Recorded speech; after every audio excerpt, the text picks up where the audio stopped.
5 ದಶಕಗಳ ರಾಜಕೀಯ ಪಯಣಕ್ಕೆ ಭಾವನಾತ್ಮಕ ವಿರಾಮ. 79ರ ವಯಸ್ಸಿನಲ್ಲಿ ರಾಜಕೀಯದ ಅತ್ಯಂತ ಕಠಿಣ ನಿರ್ಧಾರ. ಜನ ನನ್ನನ್ನು ಬಿಡ್ತಾ ಇಲ್ಲ, ಆದರೆ ಕಾಲ ನನ್ನನ್ನ ಕರಿತಾ ಇದೆ. ಅಭ್ಯರ್ಥಿಯೇ ಹಣ ಕೊಡುವ ಕಲುಷಿತ ರಾಜಕಾರಣ, ಸಿದ್ದು ಬೇಸರ.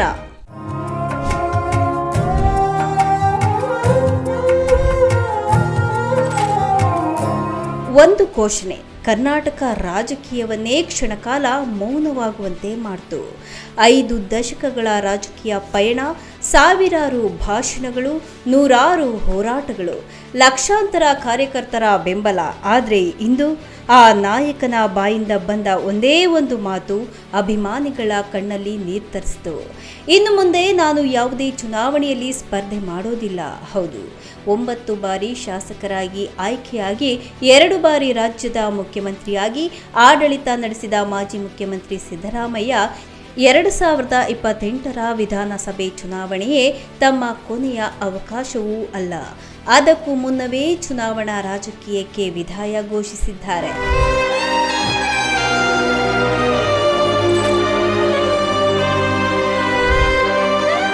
ಕರ್ನಾಟಕ ರಾಜಕೀಯದಲ್ಲಿ ಹೊಸ ಅಧ್ಯಾಯ ಆರಂಭವಾಗುವ ಸೂಚನೆ ಸಿಕ್ಕಿದೆ. ಕೆಆರ್ಪೇಟೆಯಲ್ಲಿ ಮಾಜಿ ಸ್ಪೀಕರ್ ದಿವಂಗತ ಕೃಷ್ಣ ಅವರ 86ನೇ ಜನ್ಮದಿನ ಕಾರ್ಯಕ್ರಮದಲ್ಲಿ ಮಾತನಾಡಿದ ಮಾಜಿ ಮುಖ್ಯಮಂತ್ರಿ ಸಿದ್ದರಾಮಯ್ಯ 2028ರ ವಿಧಾನಸಭೆ ಚುನಾವಣೆಯಲ್ಲಿ ಸ್ಪರ್ಧಿಸೋದಿಲ್ಲ ಎಂದು ಘೋಷಿಸಿದ್ದಾರೆ. ನಾನು ಚುನಾವಣೆಗೆ ಸ್ಪರ್ಧಿಸೋದಿಲ್ಲ, ಆದರೆ ಜನರ ಧ್ವನಿಯಾಗಿ ಸಕ್ರಿಯ ರಾಜಕಾರಣದಲ್ಲಿ ಮುಂದುವರಿಯುತ್ತೇನೆ ಎಂಬ ಅವರ ಆ ಮಾತು ಸಭಾಂಗಣದಲ್ಲಿ ಭಾವನಾತ್ಮಕ ವಾತಾವರಣ ನಿರ್ಮಿಸಿತ್ತು. ತಮ್ಮ ನಿರ್ಧಾರಕ್ಕೆ 2 ಪ್ರಮುಖ ಕಾರಣಗಳನ್ನು ಸಿದ್ದರಾಮಯ್ಯ ಮುಂದಿಟ್ಟರು. ಮೊದಲನೆಯದು ವಯಸ್ಸು, ಎರಡನೆಯದು ರಾಜಕೀಯ ವ್ಯವಸ್ಥೆಯಲ್ಲಿನ ಬದಲಾವಣೆ. ಈಗ ನನಗೆ 79 ವರ್ಷ. ಸರ್ಕಾರದ ಅವಧಿ ಮುಗಿಯುವ ಹೊತ್ತಿಗೆ 81-82 ವರ್ಷವಾಗಿರುತ್ತೆ. ಹಿಂದಿನಂತೆ ಓಡಾಡಿ ಕೆಲಸ ಮಾಡೋದಕ್ಕೆ ಸಾಧ್ಯವಾಗೋದಿಲ್ಲ ಎಂದು ಅವರು ಸ್ಪಷ್ಟಪಡಿಸಿದ್ದಾರೆ. ಅದರ ಜೊತೆಗೆ ಒಂದು ಕಾಲದಲ್ಲಿ ಜನರೇ ಅಭ್ಯರ್ಥಿಗೆ ಹಣ ಕೊಟ್ಟು ಗೆಲ್ಲಿಸ್ತಾ ಇದ್ರು. ಈಗ ಅಭ್ಯರ್ಥಿಯೇ ಮತಕ್ಕಾಗಿ ಹಣ ಕೊಡಬೇಕಾದ ಪರಿಸ್ಥಿತಿ ಬಂದಿದೆ. ಪ್ರಾಮಾಣಿಕ ರಾಜಕಾರಣಕ್ಕೆ ಉಳಿಗಾಲ ಇಲ್ಲ ಎಂದು ಬೇಸರ ವ್ಯಕ್ತಪಡಿಸಿದರು.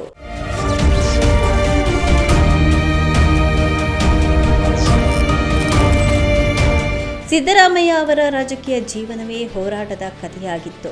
1978ರಲ್ಲಿ ತಾಲೂಕು ಮಂಡಳಿ ಸದಸ್ಯರಾಗಿ ರಾಜಕೀಯ ಪ್ರವೇಶ ಮಾಡಿದ್ದು, 1983ರಲ್ಲಿ ಮೊದಲ ಬಾರಿಗೆ ಶಾಸಕರಾಗಿ ಆಯ್ಕೆ. ಜನತಾದಳ ಬಳಿಕ ಕಾಂಗ್ರೆಸ್ನಲ್ಲಿ ಪ್ರಮುಖ ನಾಯಕತ್ವ. 2006ರಲ್ಲಿ ಉಪಮುಖ್ಯಮಂತ್ರಿ, 2013ರಲ್ಲಿ ಕಾಂಗ್ರೆಸ್ಗೆ ಭರ್ಜರಿ ಗೆಲುವು ತಂದು ಮೊದಲ ಬಾರಿಗೆ ಮುಖ್ಯಮಂತ್ರಿ, 2023ರಲ್ಲಿ ಮತ್ತೊಮ್ಮೆ ಮುಖ್ಯಮಂತ್ರಿಯಾಗಿ ಅಧಿಕಾರ, 9 ಬಾರಿ ವಿಧಾನಸಭೆ ಪ್ರವೇಶ. ಹೀಗೆ 5 ದಶಕಗಳ ರಾಜಕೀಯ ಪಯಣಕ್ಕೆ ಈಗ ಚುನಾವಣಾ ರಾಜಕೀಯದ ಅಂತಿಮ ಘಟ್ಟವನ್ನು ಘೋಷಿಸಿದ್ದಾರೆ. ಸಿದ್ದರಾಮಯ್ಯ ಅವರ ಈ ಘೋಷಣೆ ಕಾಂಗ್ರೆಸ್ ಒಳಗೂ ಹೊಸ ಲೆಕ್ಕಾಚಾರಕ್ಕೆ ಕಾರಣವಾಗಿದೆ. 2028ರ ನಂತರ ರಾಜ್ಯ ಕಾಂಗ್ರೆಸ್ಗೆ ನಾಯಕತ್ವ ಯಾರದು? ಮುಂದಿನ ಮುಖ್ಯಮಂತ್ರಿ ಅಭ್ಯರ್ಥಿ ಯಾರು? ಡಿಕೆ ಶಿವಕುಮಾರ್ ನಂತರ ಹೊಸ ತಲೆಮಾರಿನ ನಾಯಕರಿಗೆ ಅವಕಾಶ ಸಿಗುತ್ತಾ ಎಂಬ ಪ್ರಶ್ನೆಗಳು ಈಗಾಗಲೇ ರಾಜಕೀಯ ವಲಯದಲ್ಲಿ ಕೇಳಿ ಬರ್ತಾ ಇದೆ. ಇನ್ನೊಂದೆಡೆ ವರುಣ ಕ್ಷೇತ್ರದ ಜನರು ಮತ್ತೆ ಸ್ಪರ್ಧಿಸುವಂತೆ ಒತ್ತಾಯಿಸಿದ್ರು. ಇದು ನನ್ನ ಅಂತಿಮ ನಿರ್ಧಾರ ಎಂದು ಸಿದ್ದರಾಮಯ್ಯ ಸ್ಪಷ್ಟಪಡಿಸಿದ್ದಾರೆ.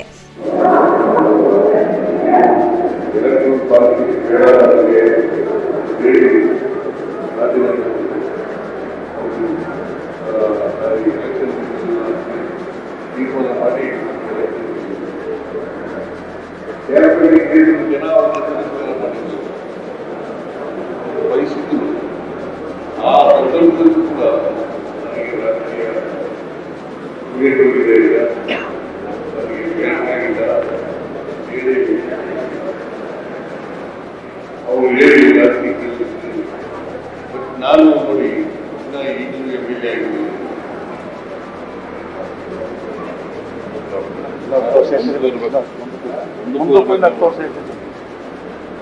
MLA ಆಗಿದ್ದೀನಿ.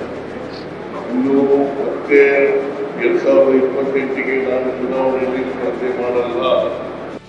5 ದಶಕಗಳ ರಾಜಕೀಯ ಬದುಕಿನ ಬಳಿಕ ಚುನಾವಣಾ ರಾಜಕೀಯಕ್ಕೆ ವಿದಾಯ ಹೇಳುವ ಮೂಲಕ ಸಿದ್ದರಾಮಯ್ಯ ಕರ್ನಾಟಕ ರಾಜಕೀಯದಲ್ಲಿ ಮಹತ್ವದ ಸಂದೇಶ ನೀಡಿದ್ದಾರೆ. ಆದರೆ ಸಕ್ರಿಯ ರಾಜಕಾರಣದಲ್ಲಿ ಮುಂದುವರಿಯುವುದಾಗಿ ಹೇಳಿರುವಂತಹ ಅವರು ಚುನಾವಣೆಯಿಂದ ಹಿಂದೆ ಸರಿದರೂ ಸಹ ರಾಜಕೀಯ ಪ್ರಭಾವ ಮಾತ್ರ ಮುಂದುವರಿಯುತ್ತೆ. 2028ರ ಚುನಾವಣೆಯ ಹೊತ್ತಿಗೆ ಕಾಂಗ್ರೆಸ್ನ ನಾಯಕತ್ವ ಹೇಗಿರಲಿದೆ ಎನ್ನುವುದು ಈಗ ಕುತೂಹಲದ ವಿಷಯವಾಗಿದೆ. ಸಿದ್ದರಾಮಯ್ಯನವರ ಈ ನಿರ್ಧಾರಕ್ಕೆ ಅನೇಕ ನಾಯಕರು ಬೇಸರವನ್ನ ವ್ಯಕ್ತಪಡಿಸಿದ್ದಾರೆ.